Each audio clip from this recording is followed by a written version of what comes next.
This is episode 149.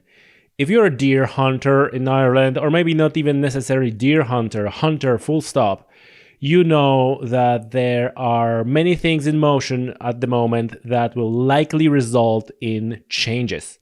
Changes both to deer licensing, deer hunting licensing, as well as the firearms licensing.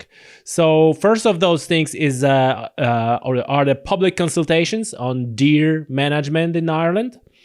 And the result of these consultations will likely be some changes to hunting season, maybe some other changes, who knows. And another thing is that the Department of Justice formed Firearms Expert Committee, and that committee produced a report, and that also very likely will result in changes how firearms are licensed in Ireland. And obviously, firearms licensing changes are going only one direction across the world, and Ireland is already a country with probably the most strict firearms regulations. So all that is a reason for a bit of a concern. So our guest today is none other than Liam Nolan. Deer hunters likely know Liam from his work in the Deer Alliance. Also, he's the main man behind the HCAP certification for deer hunters. And obviously, I want to talk with Liam on the podcast for a few years already. But finally, it was my pleasure to host Liam on this episode of the podcast. And what a great timing, because I think he is the best person in Ireland to talk about those things. And he's obviously very much involved, keeps his hand on the pulse with relation to both of these items that are going on. So we dived into the subject of deer licensing and firearms licensing. Now, as usual, before I let you enjoy this episode of the podcast, reminder to subscribe to my newsletter. The link is in the description of the show, and that newsletter is not only reminders about the new episodes of the podcast, but there's a lot of other stuff in there. Among them, links for further reading on subjects we discuss on this podcast. So in this case, you will find some links to read about the report from this Firearms Expert Committee and some blogs from Liam on the Deer Alliance website. Also, now is probably the last chance to buy the tickets for the environmental debate, live and unscripted, in Oxfordshire, where yours truly going to be talking about consuming meat while having the environment and animal welfare at the forefront of your mind. So go and grab the tickets. They're selling out fast, so hopefully you still manage to get one for yourself. It will be very interactive event with the roving mics and all that crack. So good stuff. I'm looking forward to it. So yes, I think that's it for the introduction to this episode. And now, ladies and gentlemen, deer hunters and shooters, Liam M. Nolan, and we are going to talk about potential changes in deer hunting licensing and firearm licensing in Ireland. Liam, welcome to the show. It is a great pleasure to have you. Hello, Tommy. Good to see you again. There is a lot of things going on in Irish deer hunting and in maybe wider in Irish hunting at the moment. We're going to touch on them all, maybe most of them. But before we're going to start into that, I believe that most of the people who are listening to this podcast and are interested in deer hunting know you well, or some of them at least heard about you, right? The HCAP guy. But there's also a few people who never heard about you, who are listening to this podcast. And I was thinking how to introduce you. And you are a man who wears many hats. You are involved in the Deer Alliance. You were a member of Irish Deer Management Forum. You are a member or maybe a chairman. You're going to elaborate on that on the Firearms Users Representative Group. You're also an author. You wrote a book, Seek Out the Wild Deer, the Stockist training manual, which HACCP certified hunters know. Please introduce yourself to listeners, in order of all those things that you feel are most important and most relevant for our podcast. Well, thanks very much. You've been more than generous there, Tommy. You haven't pointed out any of the bad aspects of my long career in hunting. But yes, I've been course director on the Deer Alliance HACCP for 20 years.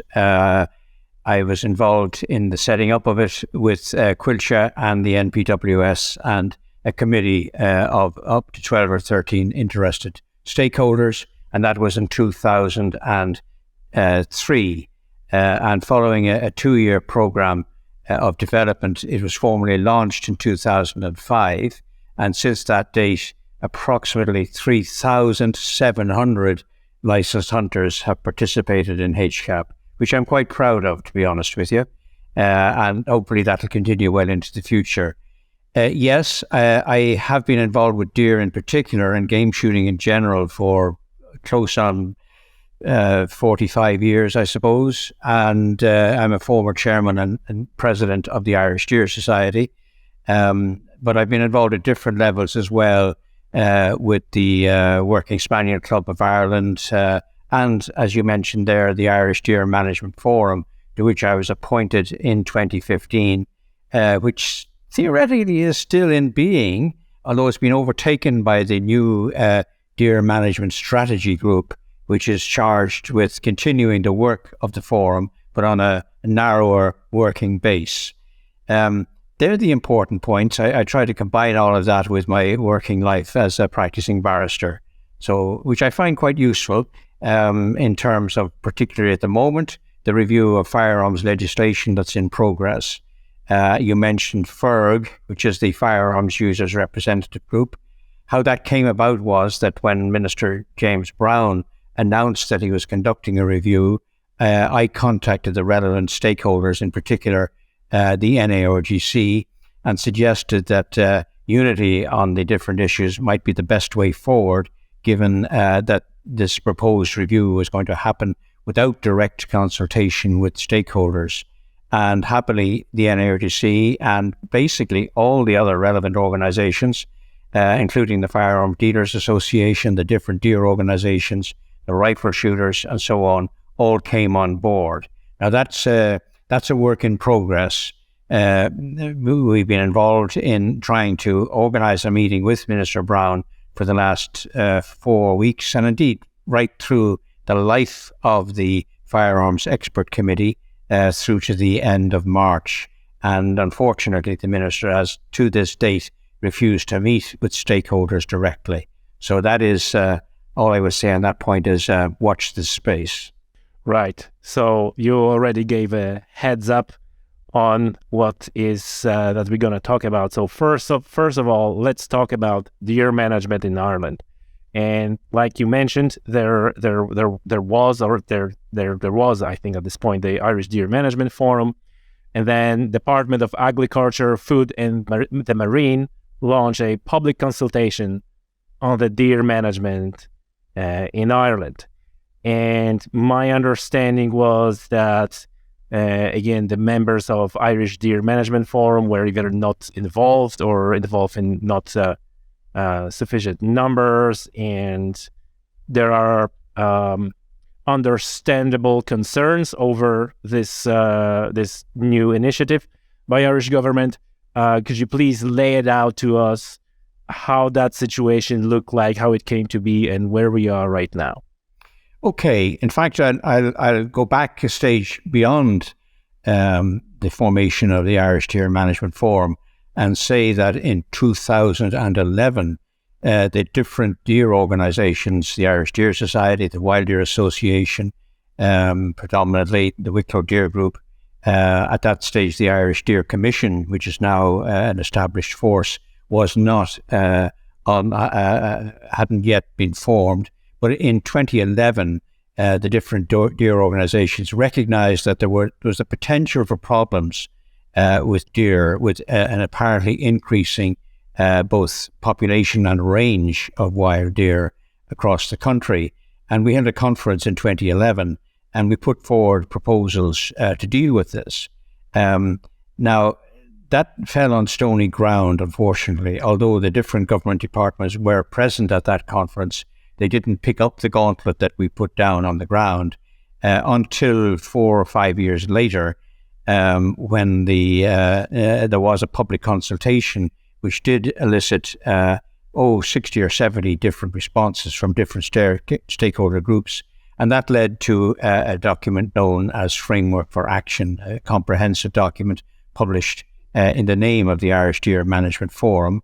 And that seemed to me to be a positive way forward and a very solid ground from which to start work on whatever problems that there were. And the problems weren't merely, a general sort of anecdotal thing, there are too many deer, but, to break it down in terms of potential cost in terms of human economic interest in relation to forestry, to grassland, disease contagion, as well as, importantly, deer welfare itself.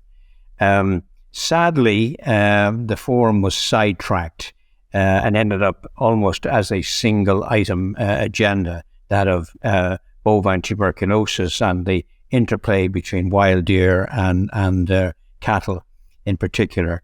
Now, it's a very, very important topic, and I absolutely think that it has to be on the agenda, but it's not the only item on the agenda. There are many other aspects. So as you rightly say, we were concerned because I felt that there was a degree of disrespect, to put it mildly, on the part of the Minister for Agriculture when he failed to recognise the input of members of the forum in setting up the Deer Management Strategy Group. Now, I still have an open mind as to what is going to happen out of that.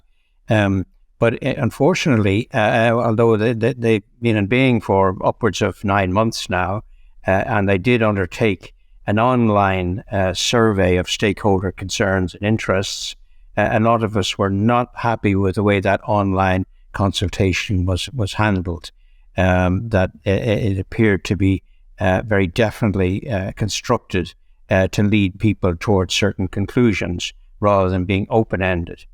And to add insult to injury, it transpired that effectively what the Deer Management Strategy Group had done was, if you like, copy a similar questionnaire that's been put out by DEFRA across the water in the United Kingdom. And it's not without significance that now, almost a year after DEFRA finished their questionnaire, they still have not published the results of that, as it might touch on deer in England, Scotland and Wales. So, as I say, I don't want to appear totally opposed to the strategy group. I'm far from it. I think it's a very positive thing because finally issues are being addressed. But I feel that the important stakeholders here, the people without whom deer management is not possible, except through some form of contract culling or contract killing, if you like. In other words, the 6,000 odd licensed hunters are the people who actually implement any agreed management plan so far as wild deer are concerned. So there is a conference. I'm not sure when this podcast will be broadcast, but there is a presentation and seminar taking place at the end of April, at which I hopefully there will be forward progress, and people will be able to see what the results of that online survey were and to develop recommendations out of that. In fairness, I would say that I have had conversations in the recent few days with Mr. Teddy Cashman, and it's no breach of confidence on my part, I hope to say, that I did communicate some of these concerns to Mr. Cashman, but he, for his part, was keen, apparently, to say that there were no preconceptions, in fact, on the part of the group, but that he was leaving it to the stakeholders to formulate more precise recommendations arising from the survey and from further discussions. And on that basis, let's just wait and see. I think the reason for my attitude is twofold. First of all, Deer Alliance HCAP and I personally are deeply committed to the concept summed up in the mantra, safe, efficient and humane management of wild deer by trained and competent hunters. And anything at all that contributes to that objective is to be pursued. And at the same time, recognizing that there are human economic interests that have to be observed and respected. Yeah. So that's where we are on that side of things. And in the meanwhile, HCAP, and there are now a couple of other training providers, and good luck to them. I think that's laudable. I think anything at all that contributes to better levels of understanding and implementation is to be applauded. I take some consolation in fact that HCAP was developed in partnership with Quilcha and the NPWS, and we continue to evolve and develop HCAP according to necessity and to response, and that will be part and parcel of any deer management program going forward, arising from the thinking of the Deer Management Strategy Group. Right. Who is Mr. Cashman? Mr. Teddy Cashman is the chairman of the Deer Management Strategy Group, and he has been brought in by the Minister for Agriculture as an independent chair to facilitate the pulling together of the opinions of the different parties. Mr. Cashman is a dairy farmer by profession, but much more than that, he is, by all accounts, a fair-minded and apparently skilled negotiator, and I'm sure I'm right in thinking that he will be fair in all his deliberations. That's my earnest hope, at any rate. Right. Yes, we all, I think all deer hunters in Ireland have shared that hope.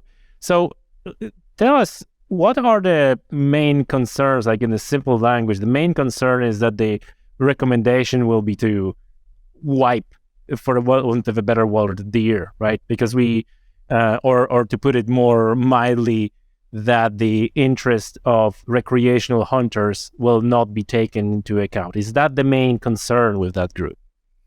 Well, yes, it is a concern. It's not the main concern. I think there is a starting point here, which is there's absolutely no doubt that deer populations and the geographic spread of certain species has expanded exponentially over the last 15 years. When I first got involved with wild deer, which is well over 40 years ago, and I got my first license in 1977, which was the year licenses were first required. The overall best estimate population of all wild deer, 3 species in Ireland, was somewhere between 25 and 35,000 deer. And that was based on fairly solid anecdotal evidence from that small number of active hunters at that time. Now, time has marched on, and there have been other developments too. First of all, you've got the spread of forestry, whereby you've got these vast canals of monoculture across the country, and there's a commercial reason for that, and it's a perfectly credible commercial reason. But nonetheless, it has meant that deer have been given great opportunity for shelter, and there's pretty much nowhere they can't get without exposing themselves to becoming targets. But there's also a more significant factor there, which is that of climate change. Climate change, there's no doubt in my mind, has contributed to the propagation of wild deer. There is strong evidence to say that wild deer are now breeding and conceiving at a younger age than we believed was the case in the past. And there's no doubt that Sika deer in particular, which have proven enormously adaptable in the 160 years that they've been here, 170 years they've been here in Ireland. They've adapted from sort of lowland island geographic locations in across Japan into pretty much every type of location, every type of terrain here in Ireland, and have proliferated as a result. But to go back to the question of the degree of problems, yes, as I say, population increase is a significant factor. And when you compound that with a couple of years of relative inactivity because of COVID, suddenly we're seeing a significant blip in the population. However, it has to be said, that is not necessarily the fault of the recreational hunter. It is ultimately the fault of the landowner, be that the state through the network of national parks, be that the NPWS with the failure to develop and implement a national deer management strategy, or be that the private landowner, because ultimately the private landowner has a key responsibility. It's the farming landowner who determines who can shoot and hunt deer and manage deer on his or her property, and there's been a sort of a knowledge gap there, I think, where people, number one, want to blame something when they're exposed to economic loss, and it might as well be the deer. But at the same time, we can't wave a magic wand and say, well, somebody else is going to deal with this problem. The landowner has to work with licensed hunters, with the Wildlife Service, with the Garda authorities and everybody else to arrive at a workable solution. An example of that, for example, has been the development of deer management groups in the north of Wicklow over the last 3 or 4 years. And they have worked quite well, at least apparently on the surface, in terms of at least being able to measure the level and nature and spread of problems there. But I'll come back to that at a different heading. That's more to do with the deer management, the Wicklow deer management reports, which give rise to certain questions in relation to bovine tuberculosis. But we'll come back to that. In broadly, however, of course, bovine TB is a major concern for all beef farmers, dairy farmers, and so forth. So somebody with a working knowledge like Mr. Cashman would definitely appreciate that, I think. But would also recognise that it's not entirely the fault of deer. I often say, and this is somewhat argumentative point to make, but I often say there's a very good reason why it's called bovine tuberculosis and not cervine tuberculosis. I remember saying that on the HCAP, exactly. Yeah. And when we add to that the fact between the difference between a good farmer and a bad farmer is often just a single strand of barbed wire, you can see what the potential for confusion is. But without being facetious about it, it's not my intention. At the end of the day, a better partnership is required between the recreational hunter and the landowner. And let's not forget the role of Cuilche in all of this. They own well over 1 million acres of the island of Ireland. They have a core responsibility, and they exercise that responsibility by allowing recreational hunters in. The trouble with recreational hunters probably lies in that very term, recreational hunter. For a lot of recreational hunters, the objective isn't a somewhat esoteric topic of deer management. It's more like, a day out shooting and a trophy for the wall at the end of the day. And that is to ignore the importance of managing the hind population, the doe population, because unless you're managing and controlling the female population, you're at nothing. You're at nothing. That is the essence of efficient management. And we won't get bogged down into theories about population pyramids of the Hoffman pyramid or anything like that, over selective, but the fact is you have to construct a population according to age as well as to gender, and to make sure that there is a sustainable population that is sustainable in terms of, number one, the availability of food and shelter for the deer, and secondly, the impact on the farming community, which I hope I'm at pains not to understate or to underestimate. There is a balance to be achieved there. At the moment, there is a serious imbalance, according to all sources, a serious imbalance, but that can only be dealt with and overcome by a better type of partnership between all the interested parties, including the farming community. And it does require a higher level of, if not of training, but certainly of competence and understanding and practice on the part of the licensed deer hunter, that he or she recognizes that they are a very important part of the equation, because there's a military force almost of over 6,000 armed and licensed persons there. That's almost a standing army. It shouldn't be necessary to talk about contract culling, if the recreational hunter were doing all that is required of him. All this is up for discussion at the moment, and I've no doubt that there'll be a lot of discussion about it in the coming weeks and months as the deer management strategy unfolds. If you could have your way, in air quotes, Liam, what changes would you like to see to the deer management in Ireland? Because there were talks about expanding shooting season, about changing the dates where you could hunt hinds and stuff like that.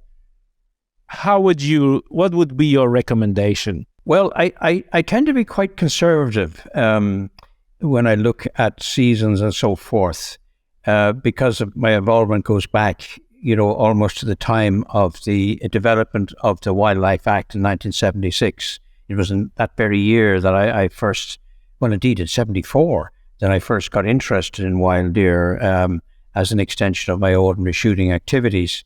And I was involved then with people like Liam McGarry, whom I'm pleased to say is still very much on the active front. But, protection was very hard won for wild deer in 1976. Prior to 1976, they had no protection whatsoever, other than through the Larceny Act of all things. So, to get that type of protection at a time when there was no question of an overabundance of wild deer, quite the reverse. But then equally, there wasn't an overabundance of licensed hunters either. So I'm cautious, and there have been different experiments over the years with lengthening and shortening the seasons, and there have been, originally, when I say originally, up to 2020, I think it was, the hunting season for stags ran to the 28th of February. So effectively, it was a 12-month hunting season. Now, that was shortened in order to focus attention on the need to shoot hinds. And that has worked to a degree, but not to a complete success at all. There's an issue there with extending the shooting season for either gender. You see, extending the shooting season for stags does nothing except make people feel good when they shot more stags. It does little or nothing to control the numbers of deer that might be on the same patch of ground a year later. All it takes is one hyper or super active stag to take up the slack where any stag that may be culled, and because of the emphasis on trophies, it could be that you get a lesser animal taking over with the remaining hinds. Now, the other issue about shooting hinds is that assuming that the hind is covered during the October rut, of the September-October rut, she is going to be pregnant on the 1st of November. And she's going to be no more or no less pregnant than she will be on the 1st of March. But there is, unfortunately, an understandable and possibly natural reluctance on the part of the recreational hunter to shoot females which are at an advanced stage of pregnancy, and that applies certainly in the month of February. Just last week, there was some controversy over females shot under a Section 42 and 5 or 6 unborn fetuses being left as part of the grolic at the scene of that cull, which was an otherwise, and indeed, in spite of that, a perfectly legal and valid cull. But that aside, it does sort of exemplify the reluctance on the part of hunters to shoot females at an advanced stage. And indeed, there's a school of thought that says there should be no Section 42s for female deer, certainly from April through to what? I don't know, probably August. Well, they're either carrying an unborn calf, or they have a calf that's far too young to fend for itself if the female is shot in the month of June or July. So these are complex issues, and there's no easy solution to them.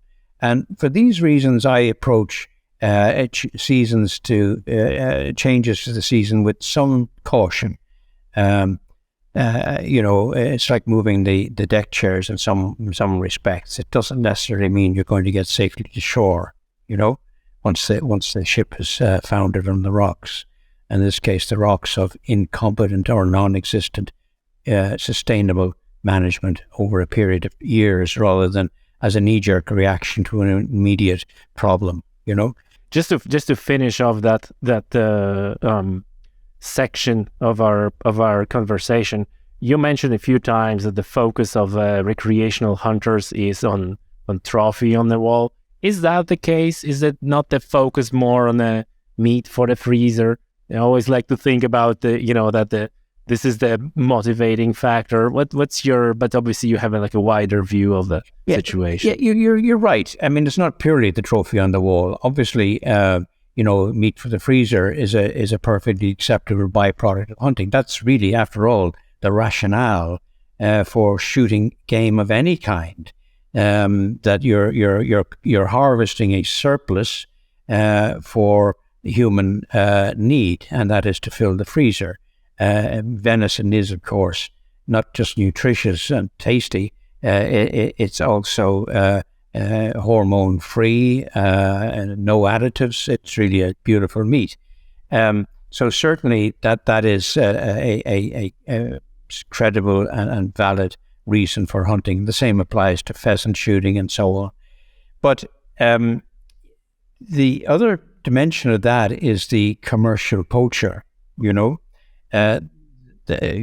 might come under the general heading of recreational hunter. He might not, but certainly his motivation is commercial rather than to do with deer management or the concerns or interests of the landowning community. That what he's trying to do is not just put meat on the table, but put euros in the bank. For example, the last available cull figure for the country was the previous season, 55,000 deer. Now, from my long experience, I know that when it comes to balancing culls with active hunters, the old 80-20 rule appears to kick in, with 20% of the hunters will account for 80% of the harvest. When you allow for those figures, you realize that the ordinary recreational hunter is not just shooting single figures, but very low single figures, maybe 2 to 3 deer a year, whereas the commercial shooter is shooting 40, 50, 60, 70 deer a year. And I know of cases, and they're properly recorded and they're perfectly legal, where the licensed hunter is shooting upwards of 200 to 300 deer a year, because they're there to be shot, and he's shooting them. I would be concerned, of course, about the practice of night shooting, whether it's by licensed hunters or, shall we say, more opportunistic shooters.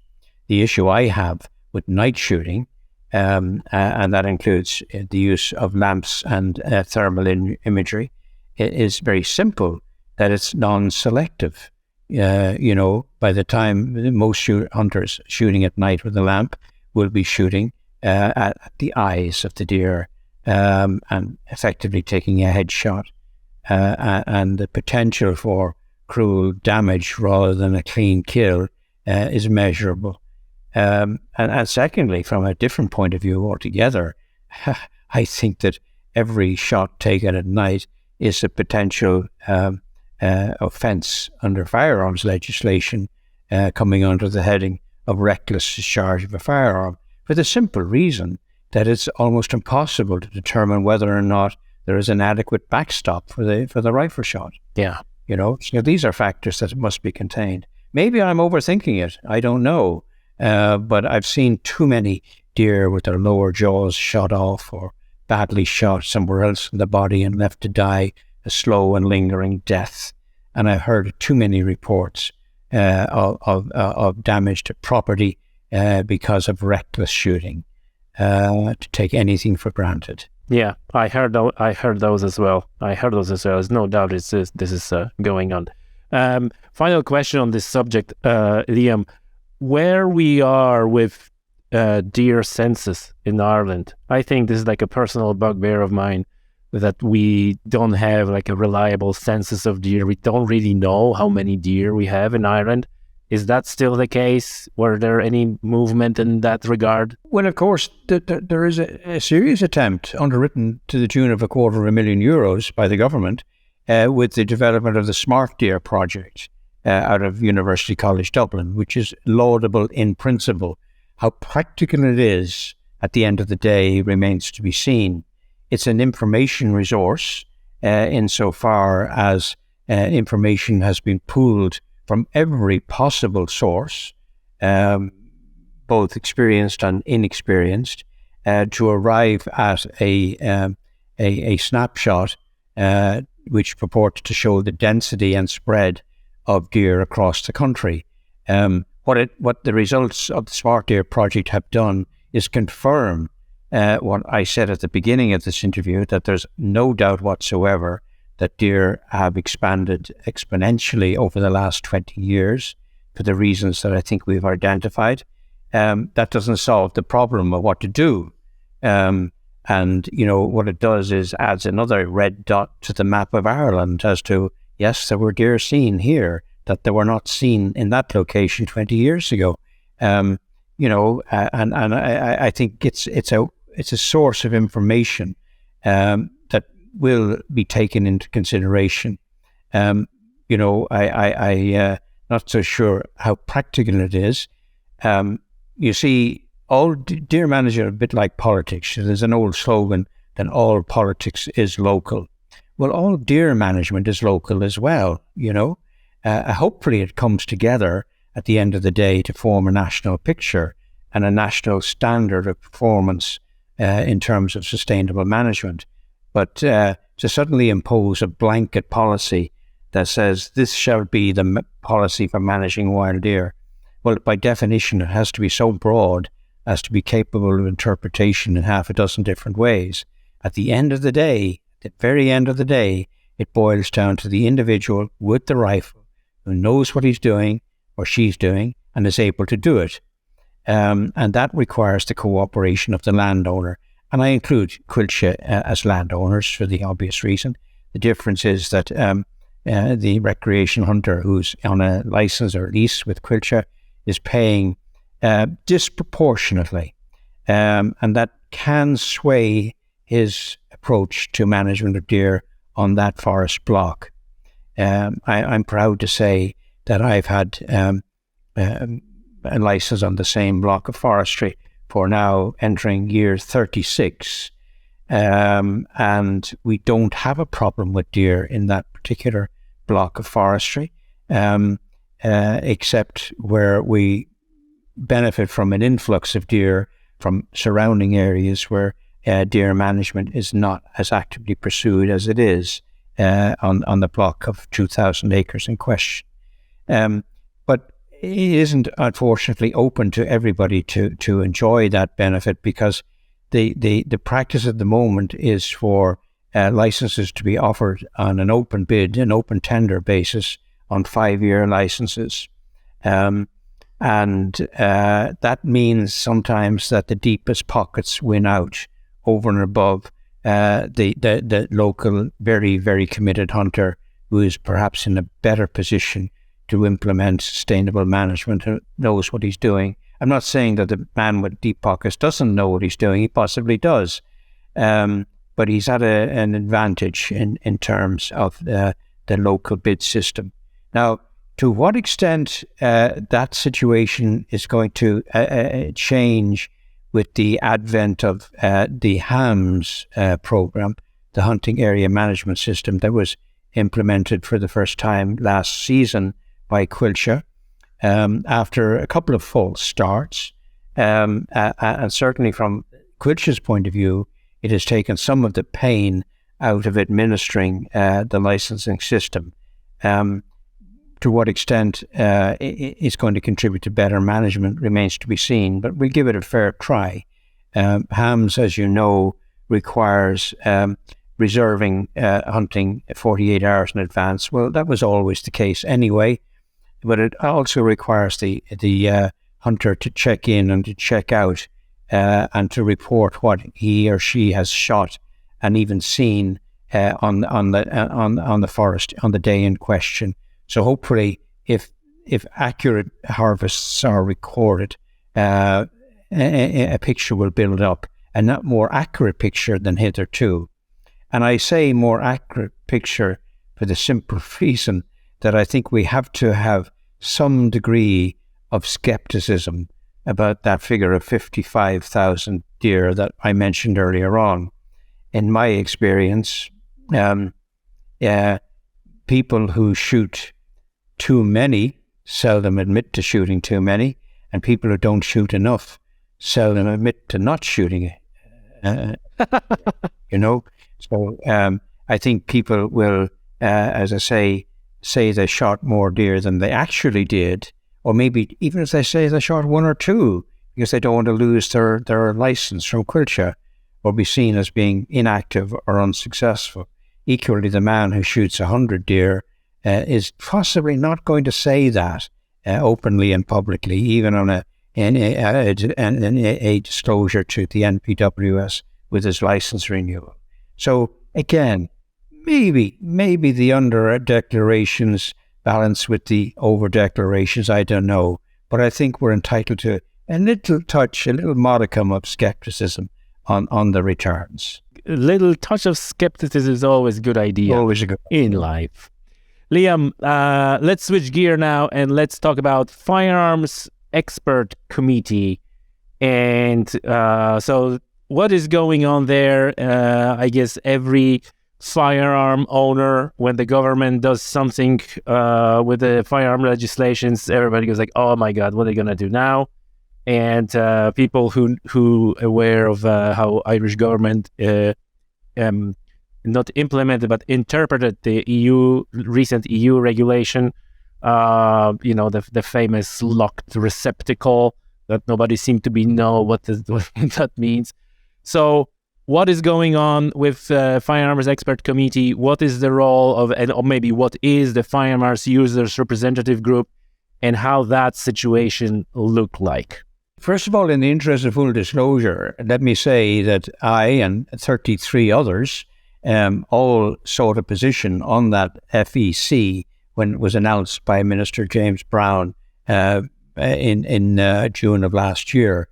And I suppose I might be accused of sour grapes when I go on to say that I was a bit disappointed in the eventual structure of that 5-person expert committee, which is comprised of 2 ordinary members, 1 independent chair, 1 person from the Garda Síochána, and 1 person from the Department of Justice. It fell well short of a consultation with stakeholders. That's not to say that the 2 ordinary members, and indeed the other 3 persons on the committee, wouldn't have perfectly valid opinions, but that's all they would be, opinions. And I think that where the committee fell short, and where the minister continues to fall short in terms of implementation of any adequate or full or proper review of legislation, is an utterly failing to consult with the serious body of firearms users in this country, which are well north of 100,000 individuals. So what happened with the establishment of the committee was that, as I think I mentioned briefly earlier on, a few of the interested stakeholder groups, rather than individuals, not individuals, but groups that had a dog in the fight, so to speak, got together and decided that we would try to identify, first of all, how we felt about the FEC and about the direction that the FEC was taking or appeared to be taking, because it became evident very early on with the publication of the different meetings of the FEC that it was very much under the direction of the Garda Síochána. Perfectly understandable. What police force in the world wouldn't love to see a reduction in the number of firearms that are available amongst the civilian population? But that doesn't make it laudable. It doesn't make it acceptable that the views of over 100,000 people who are in control of almost 250,000 individual firearms should be ignored. But that continues to be the way. However, going back to the actual workings of the committee, as I say, it did become evident that they were perhaps going beyond their terms of reference. The terms of reference, which were spelt out in the initial documentation attaching to the FEC, were to consider the types of firearms that might be or should be available to the ordinary licensed person here in Ireland. Secondly, the use and purpose for which those firearms might be used. That began then to sort of develop into a wider brief according to the minutes that were posted on the ministers, on the government website, the website of the Department of Justice. And I think 9 sets of minutes were published over the lifetime of the committee. And it did become obvious to us that there were areas of emerging concern. For example, to take one simple thing, the committee did spend some time considering a conditional aspect to firearm certificates, which might limit the location on which any given firearm might be used. Now, there is in the original Principal Act of 1925 a facility whereby if an individual was taking one firearm from one superintendent's district to another, then both superintendents ought to be advised. That, to my knowledge, having held firearms for close on 60 years, well, certainly 55 years now, has never been implemented and never followed through, totally because it's totally impractical. And the same would apply that if I got for example, a firearm certificate for a 12-bore shotgun for purposes of game shooting, that could mean that I could use it only on the land on which I got my original permission. And secondly, that I might only use it for game shooting and not for vermin control.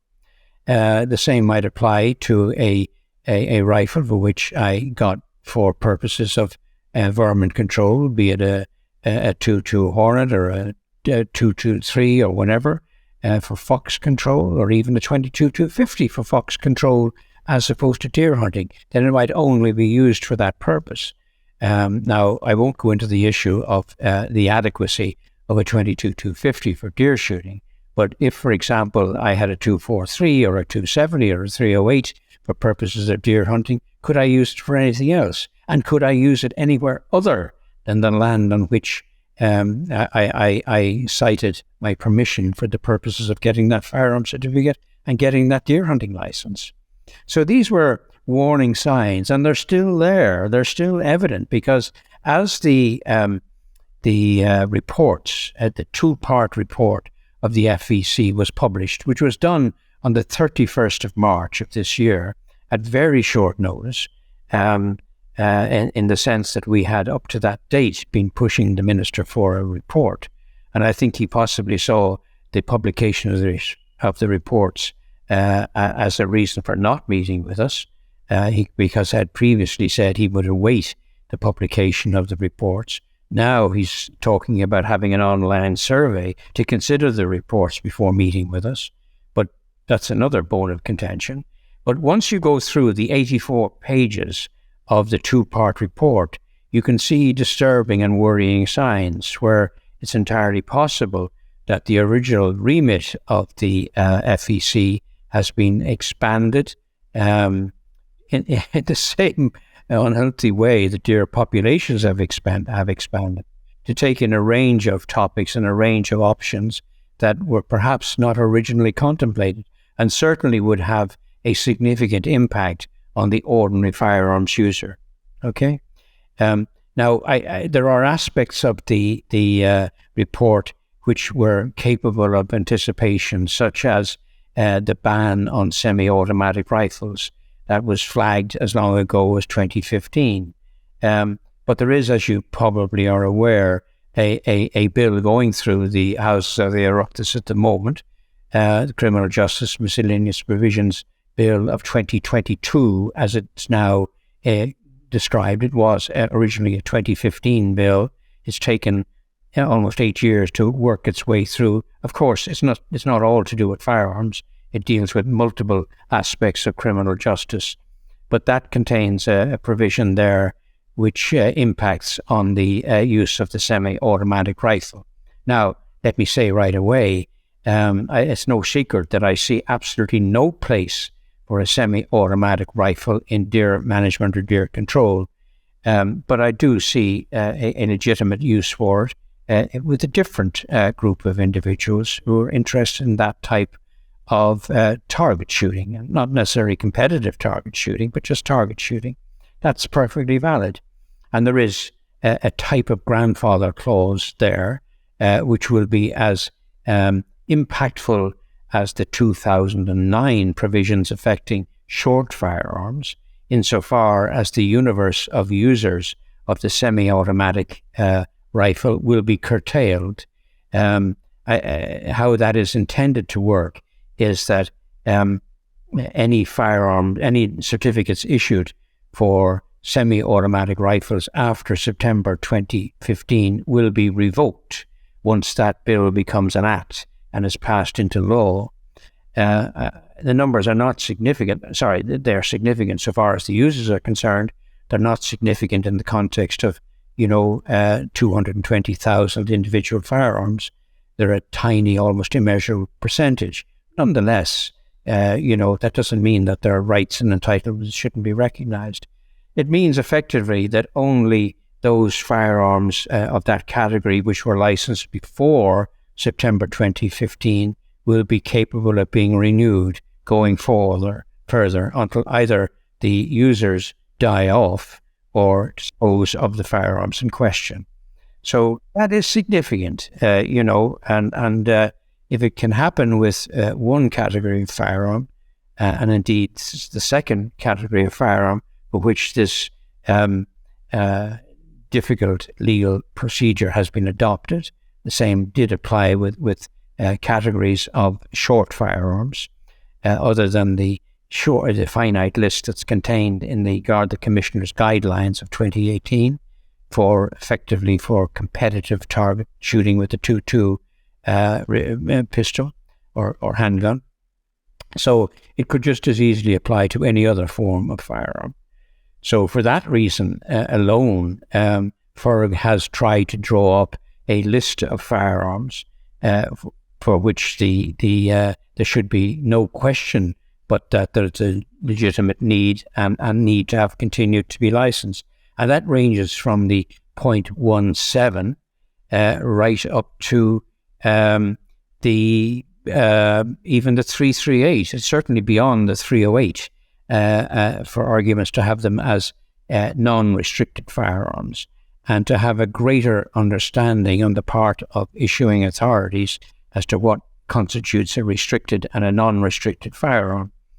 So part and parcel of that concern, by the way, has to do, and it's a very, very important part, is with the different interpretations that are placed on firearms legislation by different issuing authorities, by which I mean, frankly, the different opinions held by different superintendents of the Garda Síochána across the country, and there are widely differing interpretations being followed. Like moderators is a good example. Is our moderators, where there was like openly, like, oh, you live there, you're not gonna get permit for the moderator because superintendent don't like them. You're absolutely right, Tommy. The definition of restricted firearm, for example, takes in certain telescopic instruments, night imagery, and so forth.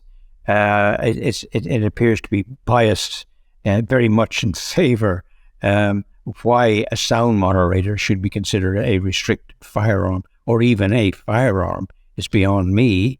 To me, the arguments in favor of a sound moderator are clear-cut and in favor of the general public as much as in favor of the user. There are times when disturbance to livestock, to bloodstock, and to humans should be kept to an absolute minimum.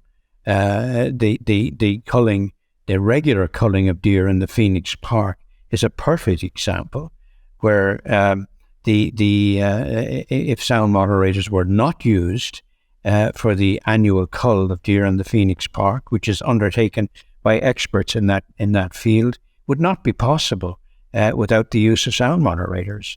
And the same would apply, for example, if I'm controlling deer adjacent to a stud farm, for example, where disturbance to pregnant bloodstock would be significant. Never mind the issue of protection of my hearing. You might say that's a risk I take onto myself when I use a firearm, but nonetheless, it doesn't mean I'm not entitled to protect my hearing and the hearing of anybody with me. Exactly.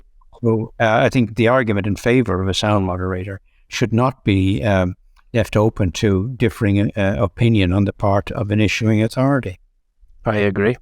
Liam, tell us, what is the situation with the scopes, with the optics on the rifle? Because there was another area where there were some questions or misunderstanding. I did an item on the blog of the Deer Alliance website, which is very comprehensive, I think, and I updated that a few weeks ago. I don't have that particular documentation in front of me right now, but basically it does require a special license, okay? It is a restricted firearm within the meaning of the legislation, and it does require authority of an issuing officer. And there is a compounding factor here, is that because of its categorization, there's a question at the moment on whether or not they have been validly authorized at all, because they may not have been imported to this country in line with the necessary importation regulations. And effectively, the Garda Síochána have come up with an Irish solution to an Irish problem, which is to say that those people who've got them already, let them have, leave them alone, whereas people who are looking for them for the future will face obstacles. So that is an unresolved piece of territory, which I think would be part and parcel of the discussions emanating from the FEC, and indeed that we'd be happy to debate with the Minister in the fullness of time. That is interesting. So what you're saying, that the people who are applying for deer hunting rifle, they need to also apply for the scope? No, you're talking now about what I call image intensifying, night imaging. Is that what I'm talking about here? No, the scope is. You see, the thing about the legislation is that it's deemed that if the night imaging equipment is designed to be part and parcel of a firearm, then it is deemed to be a firearm per se, okay? Whereas a handheld image intensifier, which is not designed to be fitted and become part of a firearm, is not. And therefore, you can have one of those without any authority whatsoever. and there are many thousands, I'm sure. I certainly have had one for fox shooting purposes long before I thought about using thermal imagery for fox control. Never mind deer management or deer control. And I've already stated my personal position on the use of this equipment as a potentially, instrument for abuse. Let's put it that way. Gotcha. Thanks for clarifying that. So are we basically waiting now and see what's going to happen next? Or is it anything that recreational hunters who are worried to get even more obstacles now? Because Ireland is already country with one of the most, if not the most, restrictive law when it comes to firearm ownership. So what can be done? Like, is there anything that can be done, or is it just basically wait and see? You can wait and see, but also gird your loins at the same time. Hope for the best, but prepare for the worst. The implications of the FEC, if all the unformed and half-formed and ill-formed recommendations were carried through, it would be a disaster for the ordinary firearms user, as well as for the niche users. Remember as well, there's lots of other people that are affected by any legislation, the reloaders, the reenactors, all that sort of thing. There's the potential for interference there. Let's go back a little bit and say that originally when Minister of State James Brown announced this thing, one of the throwaway phrases he used, as I recall, and I'm open to correction on this, was to bring Ireland more into line with our European partners, which suggests to me that perhaps he wasn't up to date with what was happening in the other 26 member states of the Union. There is a core difference between the Irish licensing system and other member states' systems. And I'll use Germany as the one with which I'm personally more familiar. In Germany, there are different types of firearms certificate, hunting and non-hunting and so on. Nonetheless, once I've got my done my training and got my DJV so-called, I can have up to 9 firearms on my firearm certificate. In other words, I am the person who is certified as being entitled to have up to 9 firearms, up to 2 of which can be short firearms, by the way. Now, that's quite different from the Irish licensing system, where every individual firearm is the subject of what started off as a customs duty. And you have to go back into Irish and clouded Irish history to explore this.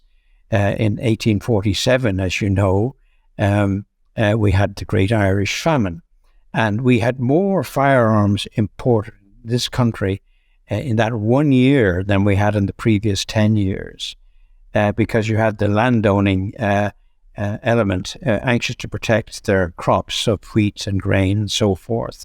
And the volume of firearms imported, in particular from Birmingham, were actually staggering, absolutely staggering.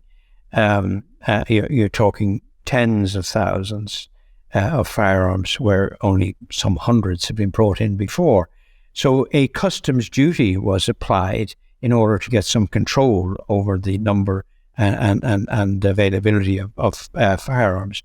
That, over a period of time, and the evolution of the state, the establishment of the Irish Free State, as it was then called, and the enactment of the Principal Act of 1925, eventually became a firearm certificate, a fee, and that is what it is today. But even that has changed in recent years from being, as I recall, 25 old pounds per year to 80 euros per 3 years. But it still has its origins in the application of a customs duty rather than a license fee. So, why would the state forfeit 220,000 times 80 every 3 years? Whereas, in fact, what they should be doing is licensing 100,000 individuals and forfeiting the difference. If indeed there is a difference. But the point is that perhaps it is the case that the issue of a firearm certificate has been lax in the past. Perhaps it has been. I can't say that categorically. The 9-page firearm certificate application form that is currently in place seems to me to be quite exhaustive and quite sufficient to determine whether or not a person is a fit person to have a firearm certificate in the first place. After all, they have to produce, they make a declaration in relation to their criminal past if they have one. They've got to obtain referees. They've got to give permission to give access to the medical records. They've got to demonstrate they've got land suitable over which to shoot, and so on. It seems to me to be quite exhaustive and acceptable.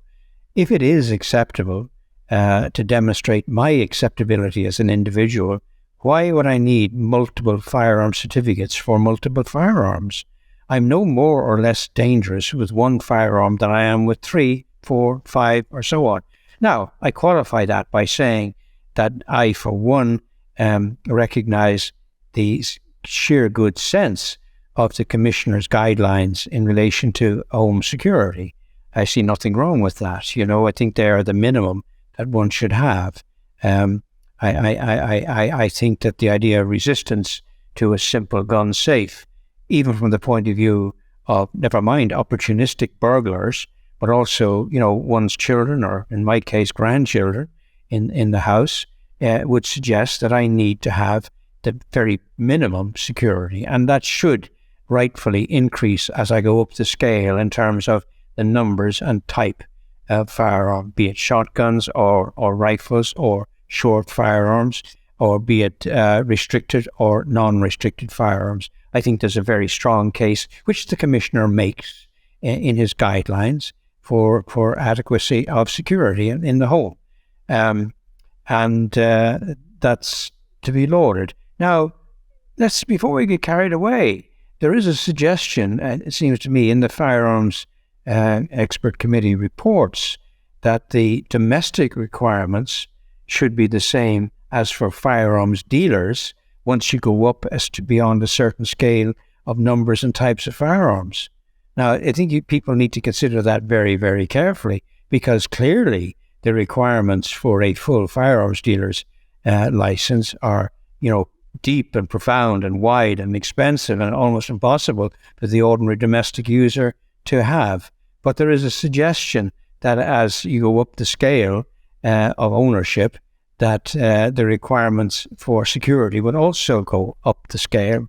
Now, that's something that needs to be thought about very carefully as a practical measure, just as the question of policing a use and location of a firearm and the possibility of policing it adequately needs to be thought about very carefully by both parties to the equation.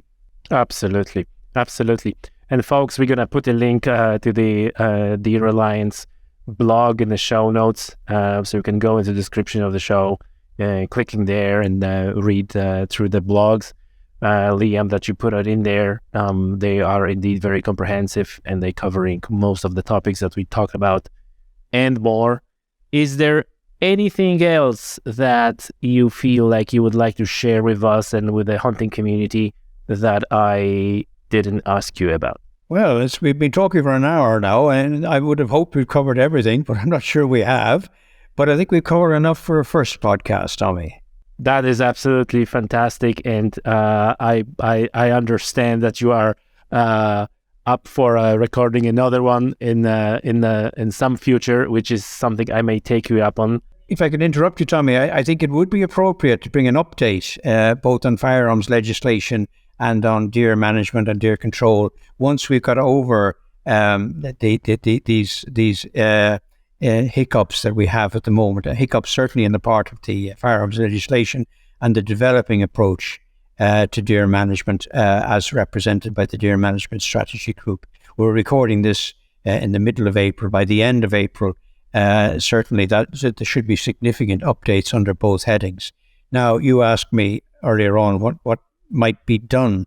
I think, with FERG, if I can call it that, there's a need for every firearms user to get behind their representative organization and make sure that the voice is heard and that the work of FIRG continues, which I very much hope it will.